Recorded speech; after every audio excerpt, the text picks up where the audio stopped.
ఆంధ్రప్రదేశ్ వంటకాల మీద వివాదాస్పదమైనటువంటి వ్యాఖ్యలు చేశారు BRS MLC Kalvakuntla Kavitha.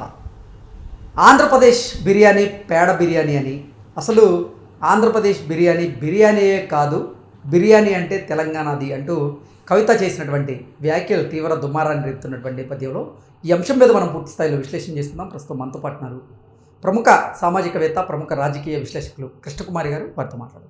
Madam నమస్తే. మేడం నమస్తే.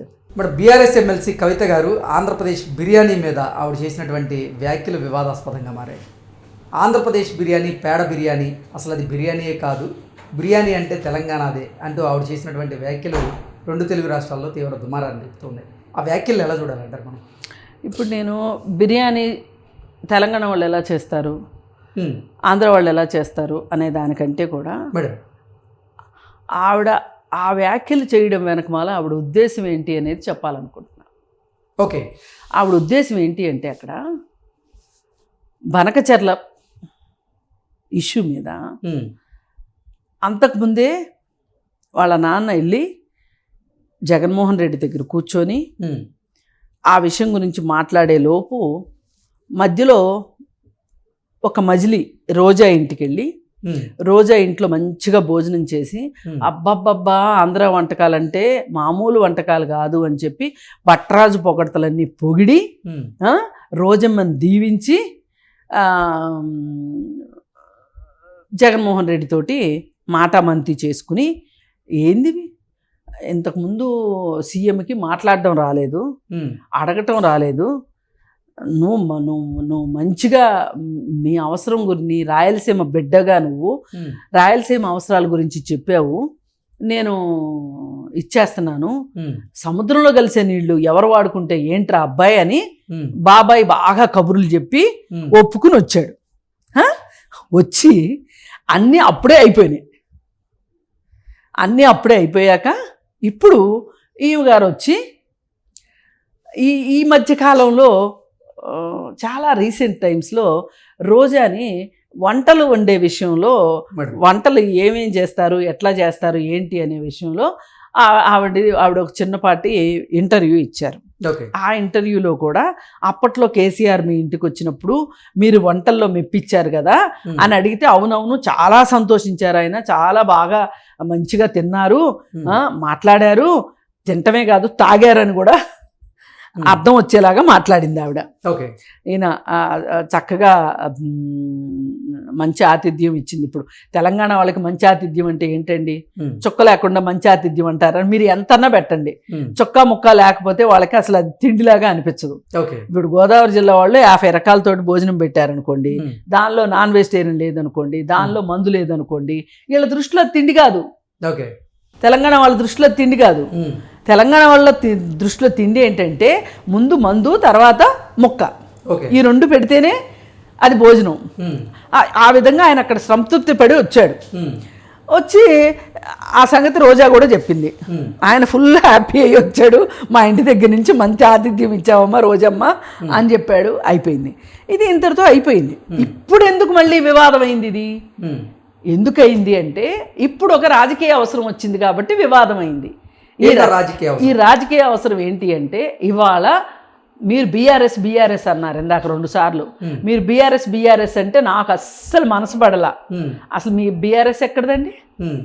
అసలు బీఆర్ఎస్ ఎక్కడుంది? టీఆర్ఎస్. అది టీఆర్ఎస్ పార్టీ కూడా లేదు కదా మేడం. ఇప్పుడు పార్టీ ఎందుకు లేదు?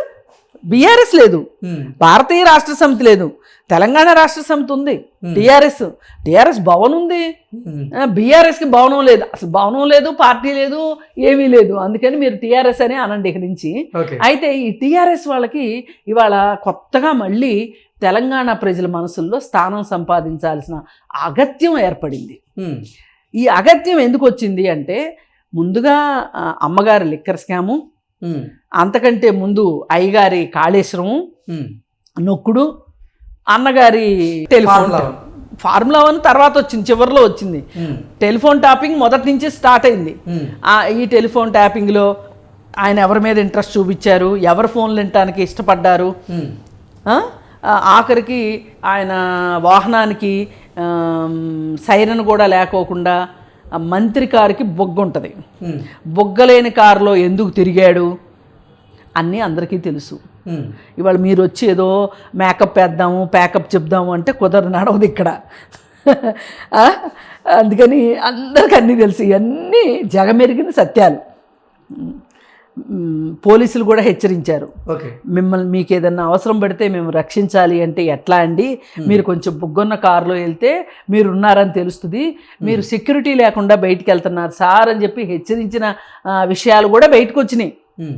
ఈ టెలిఫోన్ ట్యాపింగుల్లో ఎవరెవరిని సినిమా యాక్టర్లని వాళ్ళని ఎందుకు ట్యాపింగ్ చేయించాడు అని నేనేమి మళ్ళీ మీకు అరటిపండు వచ్చి చేతిలో పెట్టినట్టు చెప్పాల్సిన అవసరం లేదు. ఆ తర్వాత చివరిలో మధ్యలో రియల్ ఎస్టేట్ వ్యాపారులతోటి మిలాఖతులు, రియల్ ఎస్టేట్ వ్యాపారులకి ఎక్కడెక్కడైతే వివాదాలు ఉన్న భూములు ఉన్నాయో ఆ వివాదాల ఉన్న భూములన్నిటినీ వివాదాలు సవరించి దానికోసం అని చెప్పి వాటాలు కొట్టేసి ఇన్ఫ్రా కంపెనీలకి ల్యాండ్లు ఇచ్చి ఇన్ఫ్రా కంపెనీల్లో దొంగ వాటాలు తీసుకొని అలాగే ఆ ఇన్ఫ్రా కంపెనీల కోసం దొంగ రోడ్లు వేసి ఆ దొంగ రోడ్లకు పేరు ఏంటంటే లింక్ రోడ్లు అని పెట్టి, మీ అన్నయ్య చరిత్ర ఏం తక్కువది కాదమ్మా, నీకెందుకు తెలియదులే కానీ ఇక్కడ నీకు చోట్లేదని ఢిల్లీ దాకా వెళ్ళి లిక్కర్ స్కామ్ చేసావు, ఇంకా కొత్తగా నీ గురించి చెప్పేదేముంది, మీ అన్న గురించి చెప్పేదేముంది. ఇన్ని పనులు చేసి ఈ దొంగ రోడ్లు ఎన్ని చేయాలో అన్నీ చేసి చివరికి ఆఖరికి ఇంక రేపో ఎల్లుండి ఎలక్షన్ కోడ్ వచ్చేస్తుంది అన్నప్పుడు ఆదరాబాదరా ఫార్ములా 1 రేసుకు కూడా జెండా ఊపేసేసి ఎవరికి పంపించారో తెలియదు 55 కోట్లు ప్రభుత్వ ఖజానా నుంచి, కనీసం మంత్రివర్గం దగ్గర నుంచి అప్రూవల్ కూడా లేకోకుండా, నోట్ ఫైల్ లేకోకుండా మీరు ఖజానాకి చిల్లు పెట్టించి దొంగతనం చేసినట్టు లెక్క. అంటే ఇప్పుడు ఇవన్నీ చేస్తేనేమో దొరతనంగా డబ్బులు కేటాయించినట్టు లెక్క, ఇవేమీ లేకుండా చేస్తే దొంగతనం చేసినట్టు లెక్క. మీ అన్న దొంగతనం చేశాడు ఖజానాకి. తెలంగాణ ప్రజలకి నోట్లో మట్టిగడ్డ కొట్టి ఆ రోజు నోరు తెరిస్తే 1200 మంది 1300 మంది అమరవీరులు అన్నారు.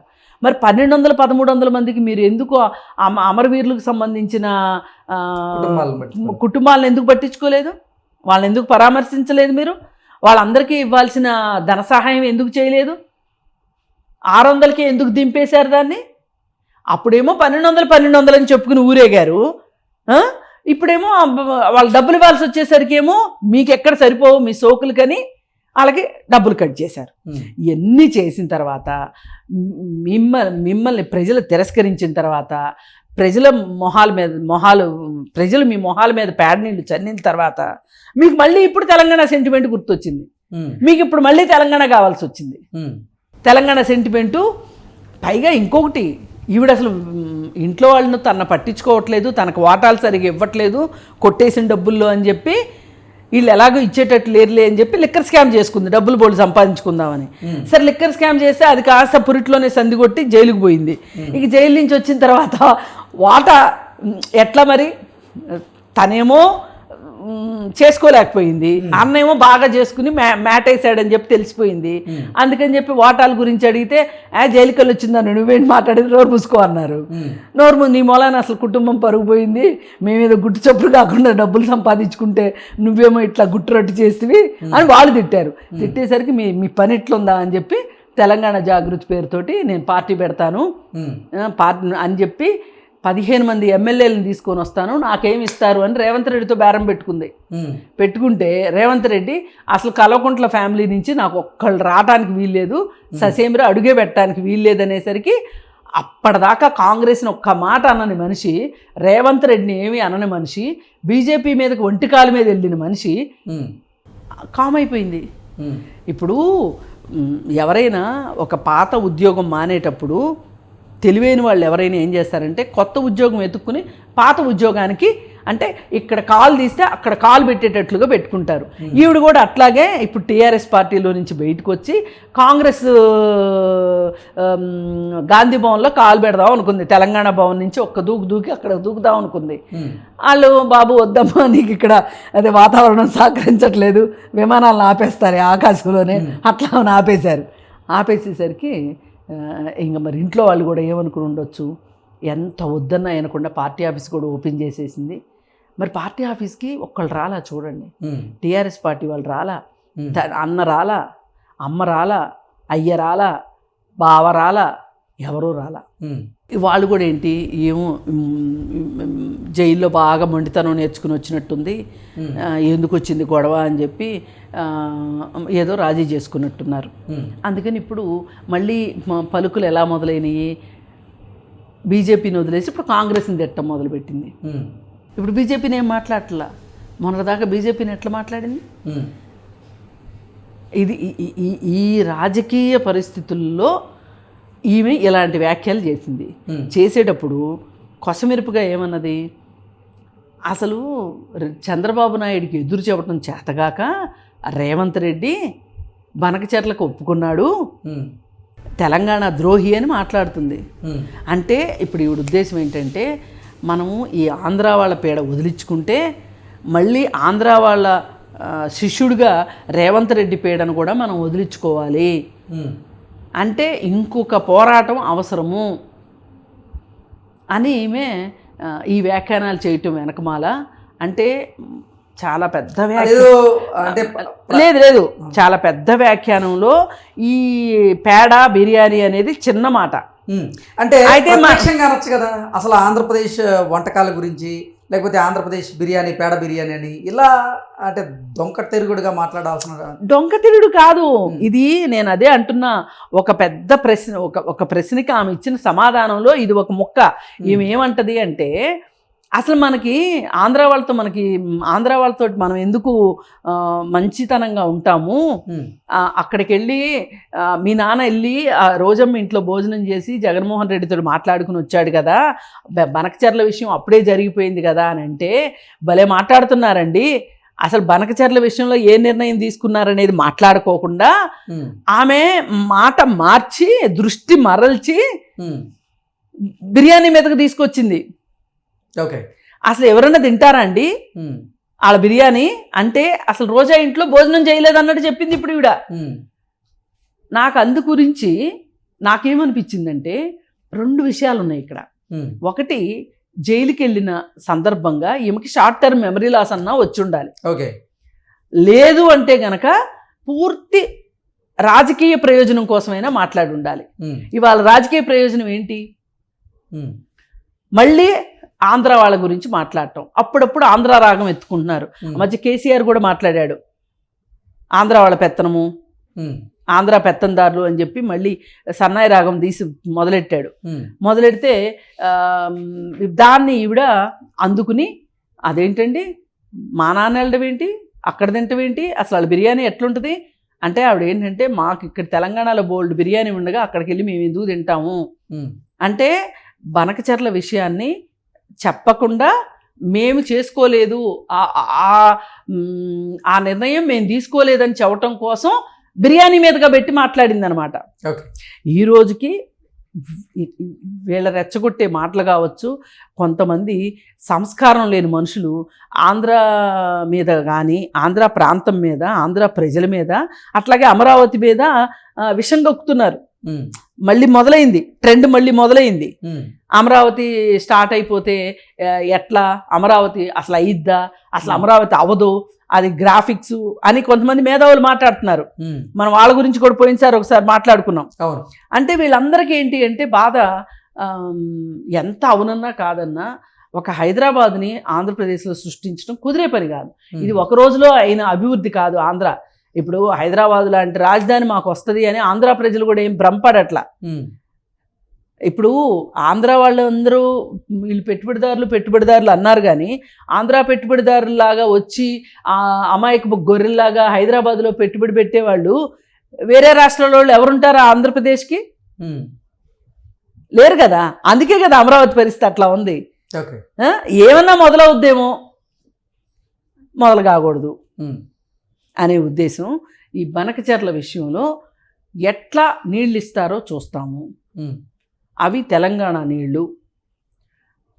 మరి చూస్తేనేమో మామూలుగా వార్తలను బట్టి అర్థమవుతుంది ఏంటంటే, సముద్రంలో కలిసే నీళ్ళని దారి మళ్ళిస్తా రాయలసీమకి నీళ్ళు ఇస్తున్నారు, ఇవ్వాలి అనేది. అన్నదమ్ముల్లాగా ఉన్నాం కదా, ఇప్పుడు భౌగోళికంగా విడిపోయినా మనం అందరం తెలుగువారివి అని సన్నాయి నొక్కులు నొక్కుతూనే ఆంధ్రాకి చేయాల్సింది చెయ్యట్లేదు. ఇప్పుడు పోయినసారి కూడా 5 సంవత్సరాలు జగన్మోహన్ రెడ్డిని అడ్డం పెట్టుకుని అబ్బాయి అనుకుంటా ఉమ్మడి ఆస్తులు పంచలేదు. కృష్ణా జలాల విషయంలో జగన్మోహన్ రెడ్డిని చిన్నోడిని చేసి చేతిలో బెల్లం ముక్క పెట్టి పనిగా నేర్చుకున్నది చూసాం మనం. అన్నీ చేశారు. ఇప్పుడు వీళ్ళ బాధ ఏంటంటే జగన్మోహన్ రెడ్డి లాగా మాటినివాడైతే బాగుండేది, చంద్రబాబు నాయుడు వచ్చి కూర్చున్నాడు, అది వీళ్ళ బాధ. ఇలా వెరసి రాజకీయ అవసరంగా ఆవిడ మాట్లాడింది తప్పితే ఇప్పుడు బిర్యానీయే తినాల్సిన అవసరం ఏంటి ఆంధ్ర వాళ్ళకి? అసలు వీళ్ళకి పులిహోర అంటే తెలుసా? ఆంధ్ర వాళ్ళు పులిహోర బ్రహ్మాండంగా చేస్తారు. ఆంధ్ర వాళ్ళు ఎన్నో వంటకాలు చేస్తారు. అందుకని బిర్యానీ రాకపోతే బిర్యానీకి ప్రత్యామ్నాయాలు ఆంధ్ర వాళ్ళకి చాలా ఉన్నాయి. అందుకని